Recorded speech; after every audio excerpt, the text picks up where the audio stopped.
Баршаңызға сәлем достар, менің каналыма қош келдіңіздер. Мен сіздерге бүгін аяқтың ісінуін үй жағдайында қалай кетіруге болатынын айтатын боламын. Видеоның соңына дейін көріп лайк басуды ұмытпаңыздар.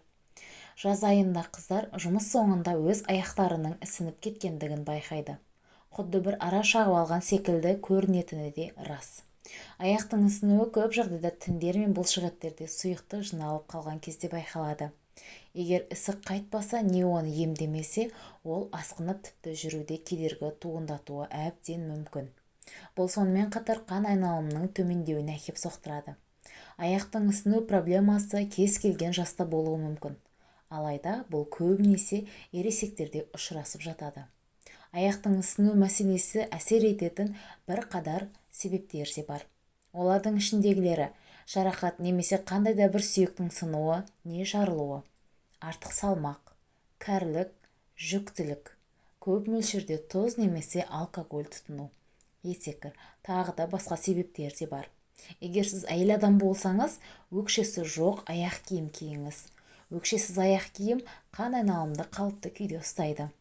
Тағы да бір әдіс, тұзды пайдалануды шектеңіз. Әрине толықтай бас тартудың қажеті жоқ. Тұз ағзада тұралап, ісіктің орын алуына түрткі болады. Үшінші әдіс, бір қалыпта ұзақ отырмаңыз. Егер жұмысыңызға ұзақ отыруға тура келетін болса, бір сағат сайын аяғыңызды жазып алу үшін 5 минут үзіліс жасап тұрғаныңыз жөн. Сонымен қатар жиі серуендеңіз. Мамандардың айтуынша серуен қан айналымды жақсартады. Төртінші әдіс, зығыр дәні тұнбасы. Зығыр дәні аяқтың ісінгеніне жақсы көмек береді. Ол үшін 2 ас қасық дәнге 1 литр ыстық су құйыңыз.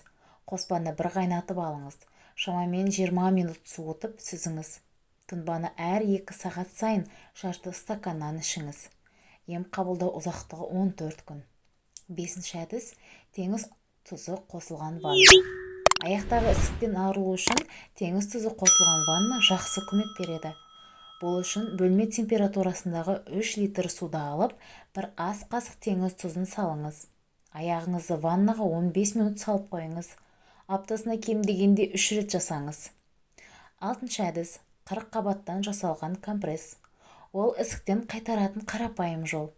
40 қабаттың бір жапырағын алып, оқтаумен мыжыңыз. Қатты жерін алып тастаңыз. Әрі қарай 40 қабатты аяғыңызға қойып, компрессті таңертеңге дейін ұстаңыз. Достар, егер де бұл видео сіздерге ұнаған болса, менің каналыма тіркеліп, лайк басуды ұмытпаңыздар. Келесі кездескенше сау болыңыздар.